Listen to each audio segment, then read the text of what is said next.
ذوالفقار سب نے لکھا ہے کہ میدان احد میں نازل ہوئی. میدان احد سب کے ذہنوں میں ہے کہ میدان احد کے اندر ذوالفقار نازل ہوئی ہے. جب کسی مردود شیطان مردود، یہی کہا ہے صحابہ نے، تو ایک شیطان مردود نے نعرہ لگایا مات محمد، سب بھاگنے لگے. میں کہتا ہوں کہ جس نے بھی نعرہ لگایا تھا شیطان ہی تھا.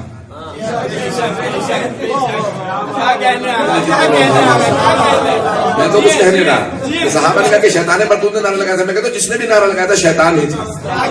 نعرہ لگایا ایک آدمی نے کہ مات محمد، محمد مارے گئے. سب کے سب ایک دوسرے نعرہ لگایا فرو، بھاگو.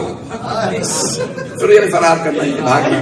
سب کے سب بھاگنے لگے. جناب امیر نے ایک مرتبہ فوراً احد کے میدان پہ چڑھے، جناب سرور کائنات کو ہاتھوں میں بلند کیا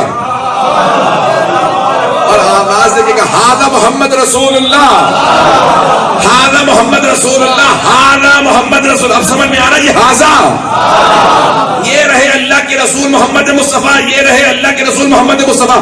اب سمجھ میں آیا غدیر میں پیغمبر نے ہاتھوں میں کیوں جا کے کہا.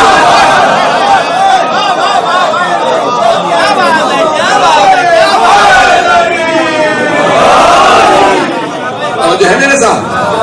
اور جناب سرور کائنات نے کہا یا علی آپ نے اس وقت رسالت کا تعارف کروایا تھا، آج میں ولایت کا تعارف کروایا. اور آپ نے بھی کہا تھا ہاذا، وہاں پہ اشارہ. میں بھی کہہ رہا ہوں من کنت مولا فہذا، علی کیوں مولا، جس کا میں مولا ہوں اس کا علی مولا ہے. وہاں پہ غدیر خم کے میدان کے اندر سے نہیں، مجھے صرف احد کے میدان کے 2 جملوں کو پیش کرنا ہے کہ جب سب جا رہے تھے جناب امیر نے ہاتھوں پہ جناب سرور کائنات کو، لوگوں نے پوچھا بھی کہ یا علی جب سب بھاگ گئے تھے تو آپ کیوں نہیں بھاگے. گھبرا رہے ہیں کہ یا علی جب سب بھاگے تھے آپ کیوں نہیں بھاگے. کہا پہلے ان سے پوچھو جو بھاگ گئے تھے کہ وہ کیوں بھاگے، میں پھر بتاؤں گا میں کیوں نہیں بھاگا. کہا کہ آپ لوگ کیوں بھاگے تھے. کہا بھئی ایک آدمی نے نعرہ لگا دیا ماتا محمد، تو ہم نے کہا کہ جب رسول خدا رہے نہیں تو اب لڑنے کا فائدہ کیا. تو جناب امیر سے پوچھا یا علی اب آپ بتائیے کہ آپ کیوں نہیں بھاگے. کہا جب میں نے سنا نا رسول خدا مارے گئے تو میں نے کہا جینے کا فائدہ کیا. اب آپ کو سمجھ میں آیا اوروں میں اور علی کا فرق کیا ہے.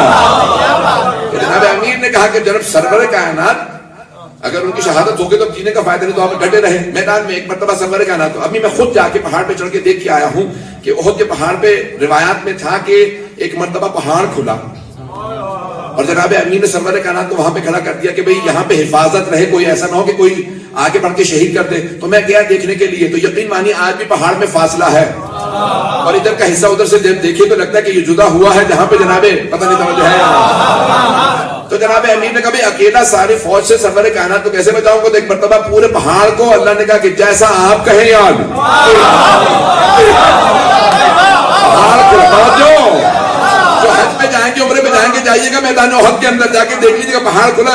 وہاں پہ ایک مرتبہ سرور کائنات کو کھڑا کیا جناب امیر نے پوری فوج کا اکیلے مقابلہ کیا. ہاتھ میں لوہے کی تلوار تھی، ساری فوج ایک طرف تھی، جناب امیر کی ایک لوہے کی تلوار. لوہے کی تلوار کے اندر اتنی طاقت نہیں تھی کہ ساری فوج کو روک سکے، علی کے بازو میں طاقت تھی.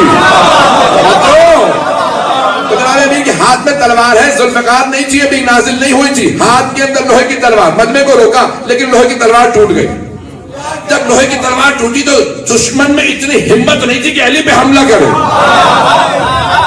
تلوار ٹوٹ چکی ہے، دشمن میں ہمت نہیں کہ حملہ کرے کیونکہ سامنے علی ہے. شاید علامہ اقبال نے اسی مقام کے لیے کہا کافر ہو تو شمشیر پہ کرتا ہے بھروسہ، مومن ہو تو بے تیغ بھی لڑتا ہے زبان.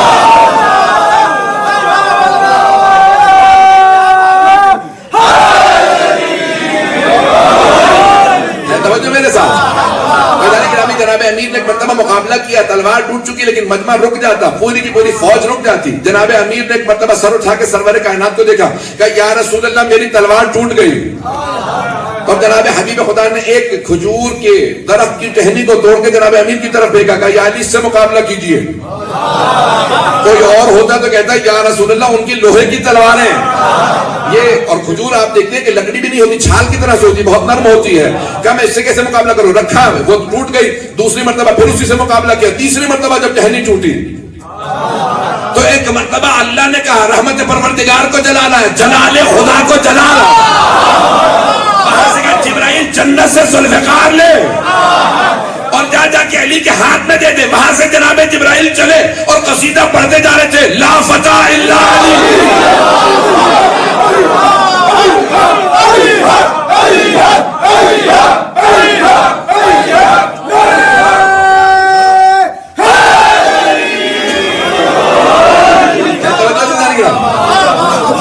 اقبال نے فارسی میں اس مقام کے لیے بھی شعر کہا، شاہ مردہ شیر یزداں قوت پروردگار لا فتح الا علی لا سیف الا ذوالفقار۔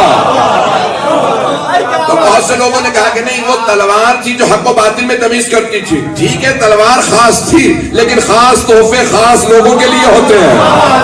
پتہ نہیں بات پہنچ رہی ہے نا؟